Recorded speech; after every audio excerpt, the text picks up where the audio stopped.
He thought Venom was the only one. But something darker was already inside him. It never spoke. It never moved. Until the night Spider-Man bled, and it awoke. It wasn't bonded by accident. It was planted. By who? Even Venom didn't know. But the moment it spoke, Spider-Man wasn't in control anymore. The first time Peter woke up in the alley behind 7th and Bleecker, his knuckles were raw, and blood was drying on his shirt. But he hadn't been in a fight. Or at least, he didn't remember it.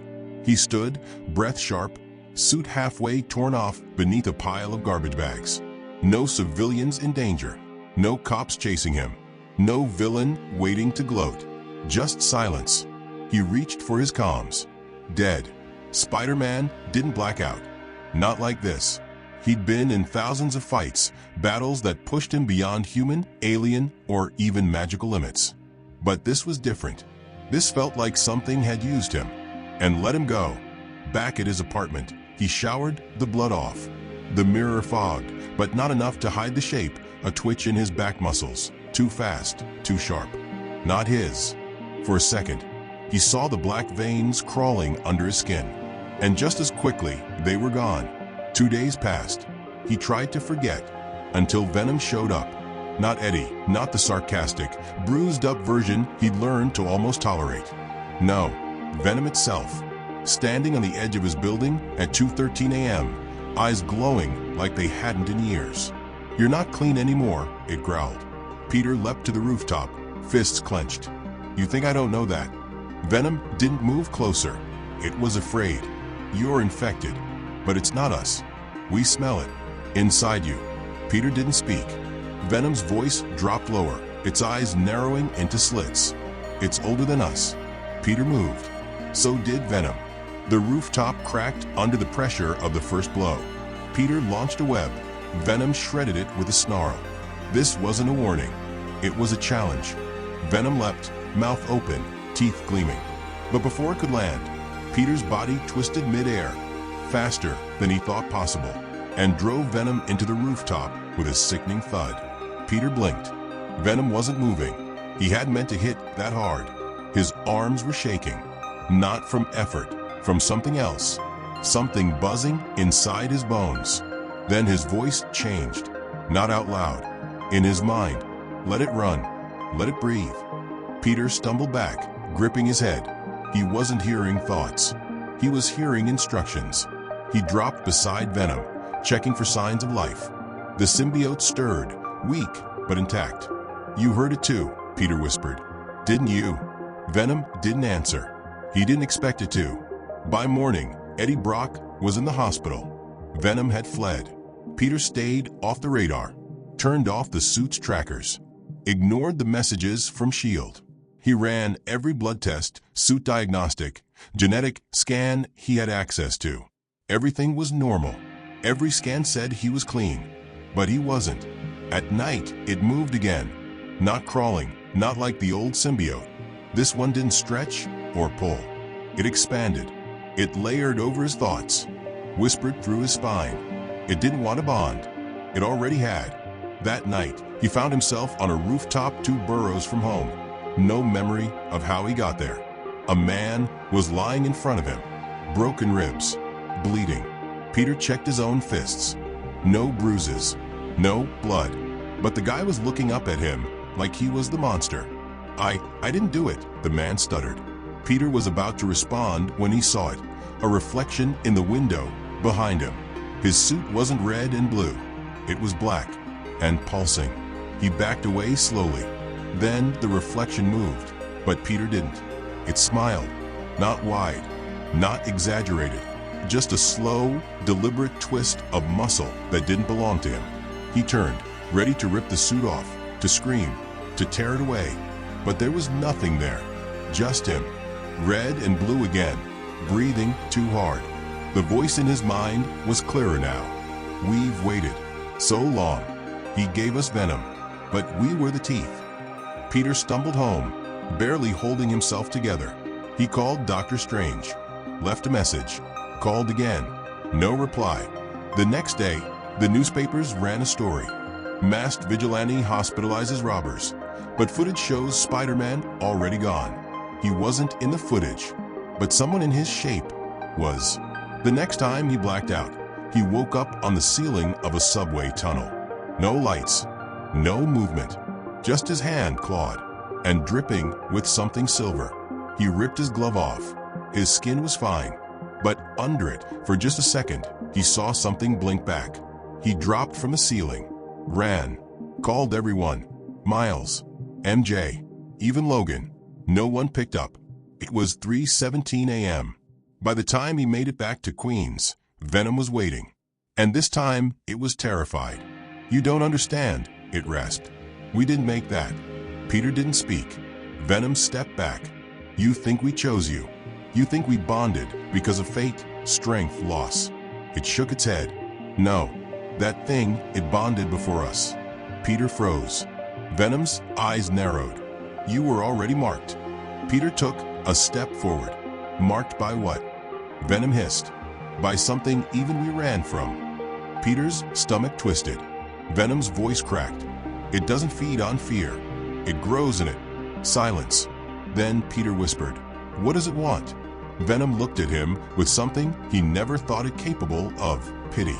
"It wants a world without heroes." And Peter felt the second symbiote shift again, this time not in hiding. It wasn't waking up anymore. It was ready to move. Peter's skin wasn't skin anymore. He could feel it. Layers underneath his body that responded before his brain did. Micro-movements. Reflexes he hadn't learned. The second symbiote wasn't a passenger anymore. It was learning how to drive. He locked himself in the Baxter Building's lower vault. Not even the Avengers had access here without Reed Richards' clearance.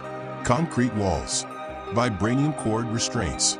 Neuronullifier fields designed to subdue cosmic threats. He sat on the cold floor and waited until the lights flickered and the voice returned. "You locked the door. That won't stop me." Peter slammed his head back against the wall, gritting his teeth. "You're not me," he hissed. But the voice laughed. "I was before you even became Spider-Man." Peter's pulse spiked. His breath became shallow. Every breath he took was shared now. Every thought was split. The lights died. In the dark, he saw it again, not through his eyes, but behind them. The memory wasn't his. It was something else. A long hallway. A dying world. Dozens of test tubes filled with black fluid. One labeled Clintar 9.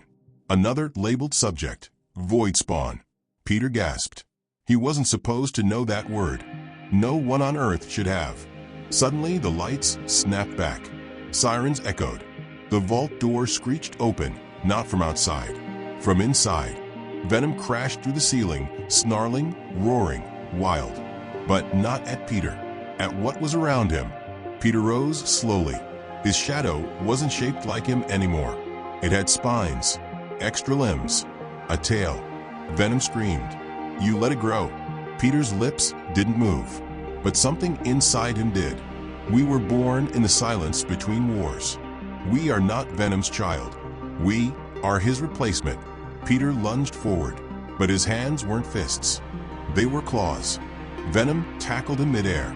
The two spiraled into the wall, shattering layers of reinforced plating. Venom tried to speak to Peter, beg him to fight from inside. But the thing wearing Peter was already speaking for him. And it was faster, stronger, smarter.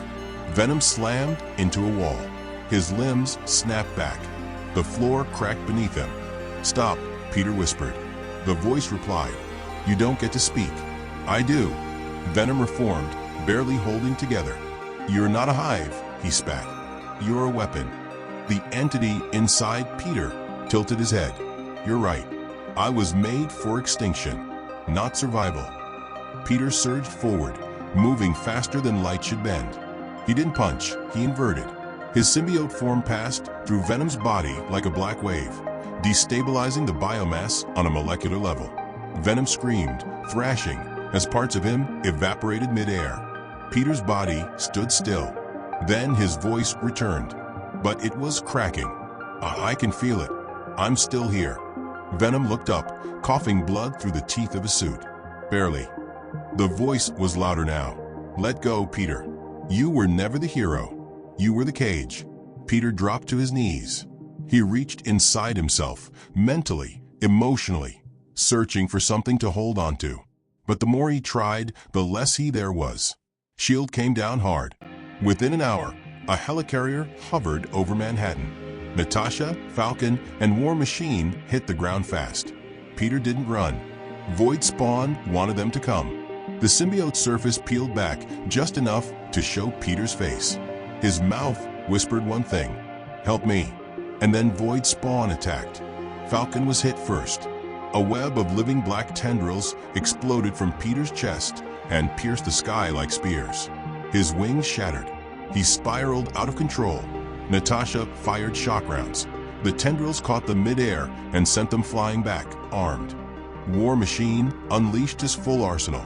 The rockets detonated before they reached. Void Spawn learned, adapted, then struck. The rooftop disintegrated beneath them. Natasha barely rolled aside as Peter, or whatever was wearing him, landed, crouched, head tilted, tongue flicking like a serpent. "Why are you fighting?" the voice asked. He was already losing. Natasha drew her blade. "Because Peter Parker never quits." The thing laughed. "He already has." Peter screamed from within, a sound no one else could hear. Then, in the chaos, something new entered the battlefield. A sonic pulse shook the air. A portal opened, and standing in its glow was Doctor Strange. He didn't hesitate. He cast a containment ward so dense it fractured the roof beneath them. But the Void Spawn smiled. "Magic," it whispered. "Your faith in rules is adorable." The ward shattered before it sealed. Strange fell to one knee, bleeding from his ears. Peter's hand reached out, but it wasn't Peter anymore. It gripped Strange's cloak. The voice coiled like a serpent. "You'll remember this moment, sorcerer. This is when Earth stopped belonging to you." Then Venom hit it from the side. One final strike, a full merge. No more Eddie. No more holding back. Venom merged with Peter midair, knowing it could mean death. And it worked. For a second, Peter blinked and saw Eddie's memories. The hive. The exile. The place where Void Spawn was locked away. The reason the Clintar fled. Because it wasn't one of them. It was something made using them. On another planet. By another race. Peter saw the lab. He saw the logo. He saw the scientist nameplate. Oscorp. And everything changed. Peter screamed. The tendrils snapped. For one breathless second, he was Peter again. Just Peter. He turned to Strange. "It's not alien," he gasped. "It's not from space. It's from here." Strange stared at him, barely standing. "Then God help us all." And Void Spawn smiled from behind Peter's eyes. Because it wasn't done. It was just beginning to multiply. The first body dropped 36 hours after Peter lost control. It wasn't a villain, not a soldier, just a delivery guy walking past an alley in Hell's Kitchen. His eyes glazed, his mouth opened, and the black strands slid under his skin like snakes. By the time someone found him, he was no longer human. He wasn't even himself. The city didn't know what was happening. S.H.I.E.L.D. denied involvement. The Daily Bugle screamed, "Spider-Man gone rogue." But the truth was simpler. Void Spawn was replicating, not by bonding, by infecting. It didn't need to choose hosts anymore. It forced itself inside them. And Spider-Man was the source. Peter stayed hidden beneath the ruins of Midtown Tech Miles, had tried to find him once. Almost didn't come back. Because Peter had stopped speaking like Peter. He stared through walls now, answered questions before they were asked. And when he slept, the building shivered. Not from cold, but from him. Void Spawn was mutating inside him, not just taking control, but rewriting instincts, memory, even fear. What Peter feared most was fading away. Across the city, things were worse. A firefighter collapsed on duty. His lungs ruptured from inside, not from smoke, from pressure. Inside his chest, the second symbiote was forming. A nurse in Queens disappeared from her station, left a trail of black footprints no one could trace. By morning, 6 people were missing. By afternoon, 22. By midnight, New York had 40 confirmed infections. And S.H.I.E.L.D. couldn't find a single cure. Reed Richards went silent after analyzing the first tissue sample. He didn't send a report. He sent a warning. Do not attempt to bond. It is not a symbiote. It is a system. Void Spawn wasn't Venom's cousin. It was an evolutionary weapon disguised as a parasite. And it had one directive: consume identity, replace purpose, become hive. Inside the bunker, Peter saw it all. The city, the chaos. He could feel the infected. They were connected now. He couldn't stop hearing them. He tried to cut his arm off, but it grew back in seconds. He tried to scream, but the scream echoed in 20 minds. Then he stopped trying, because it was too late. And that's when she arrived. Gwen, from another universe, from another war. Her world had already seen this, and it lost. She stood outside the bunker, wearing armor made from sonic disruptors and dimensional stabilizers. Her mask flickered, her hands trembled, but her voice was steady. I know you're still in there, Peter. No answer.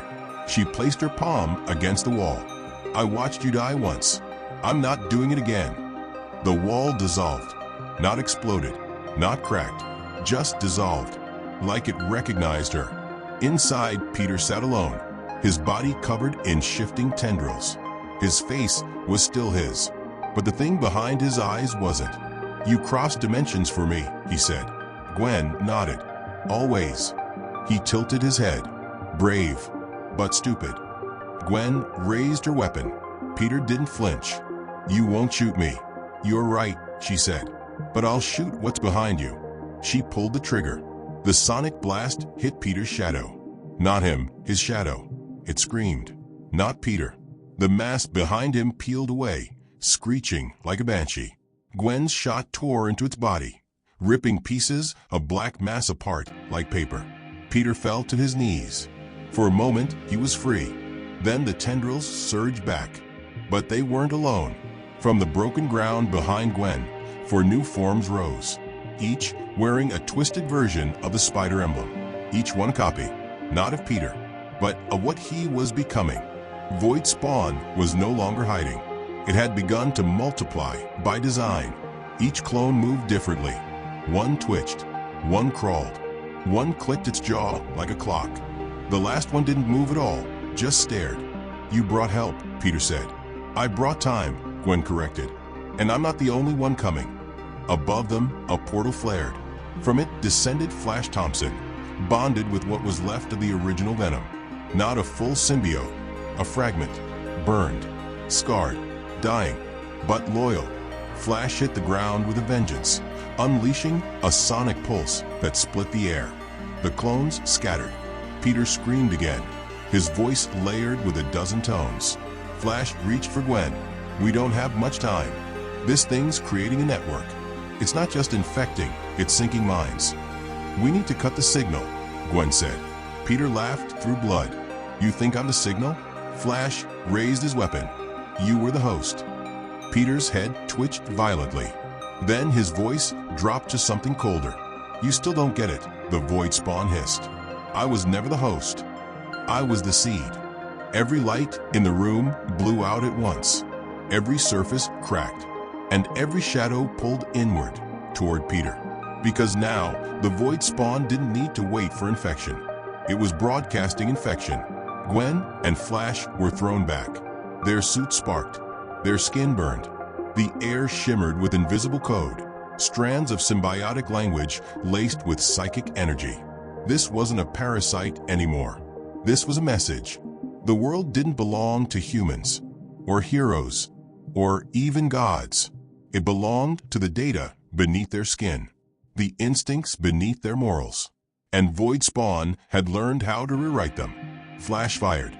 Gwen fired. And for a moment, the world held its breath. Because the symbiote inside Peter didn't fight back. It let go, and Peter collapsed. Unconscious, still breathing. But Void Spawn was gone, not dead, uploaded. The screens were the first to go. Not explode, not glitch. They screamed. Every device across New York, phones, tablets, TVs, flashed black for 3 seconds. Then the pattern appeared. Spiral-shaped, pulsing. Not static, alive, embedded with something deeper than image, a frequency, a code. And anyone who looked at it for more than 3 seconds felt it. Not pain, not fear, just change. Peter lay unconscious in containment, his body twitching as the frequency bled into the world through him. His heartbeat matched the rhythm of the pulse. His veins shimmered with ink-like trails. He was the transmitter, and Void Spawn had learned how to broadcast. It wasn't spreading by touch anymore. It was spreading through sound, through screens, through sight. In Times Square, hundreds stopped walking. Their eyes widened. One by one, they tilted their heads in sync, silent, waiting. Then they moved not toward anything, but together. Gwen was the first to understand. She'd seen it on her Earth, the moment when infection became design. She turned off every device in her safe house, ripped cables from walls, smashed signal towers on rooftops. It wasn't enough. Flash tried to warn the others, the Avengers, the X-Men, even Wakanda. Most didn't believe him, until Wakanda's vibranium network turned red. Until the AI systems in Tony Stark's vault began writing in a language no one had programmed. Peter woke up screaming, not in pain, in terror. "I saw it," he gasped, slamming his fists against the reinforced glass. "It's using me. I'm not a host anymore. I'm an origin point." His reflection answered with a flicker. For just 1 second, his eyes weren't brown. They were solid black. Flash stepped into the containment room. "We need to move you. Off-grid. Somewhere with no electronics." Peter shook his head. "There's nowhere left. The infection's not in people anymore, it's in systems." Flash clenched his jaw. "Then we burn the systems." But Peter looked up. "No, you burn me." Flash flinched. "That's what it wants," Peter said. "To make you choose. Save me or save everyone else." A silent alarm triggered behind them. Then a voice echoed through the compound. It wasn't mechanical. It wasn't human. "You waited too long."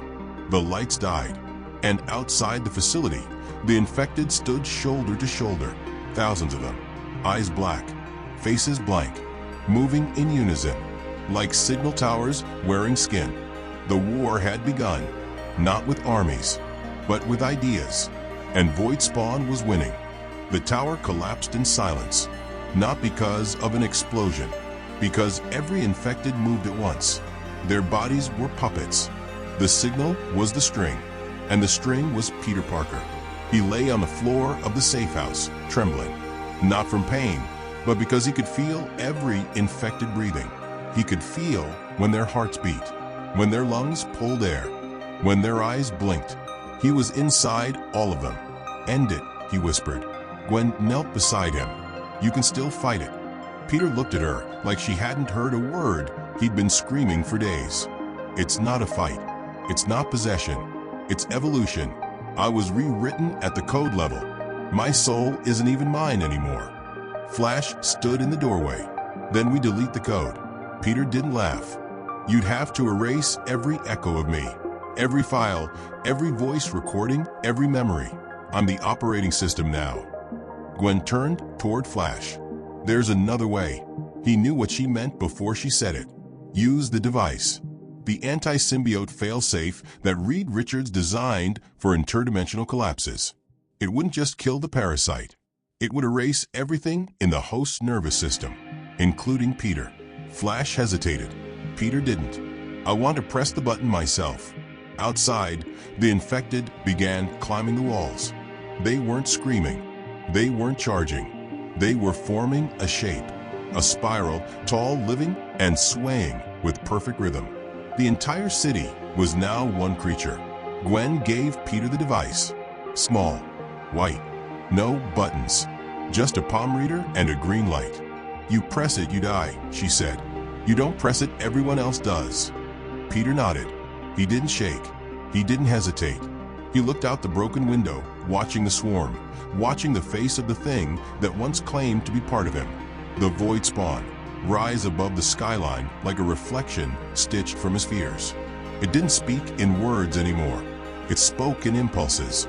"Join." Peter whispered back. "Not this time." He pressed the device. The light turned red. Inside his body, every strand of void spawn lit up like a wire overloading. Every connection screamed. The infection collapsed in waves. The infected fell, eyes rolling back. Screens shattered from overload. Systems reset. Files corrupted. Airwaves cleared. And Peter Parker was gone before he hit the floor. The city survived, but it never healed. Because 2 days later, Gwen found something in Peter's mask. A sliver, not of suit, of code. Still pulsing, still alive. And when she scanned it with Reed's tech, a message appeared. Not from Peter, not from Voidspawn, from something older. One word, Phase 1.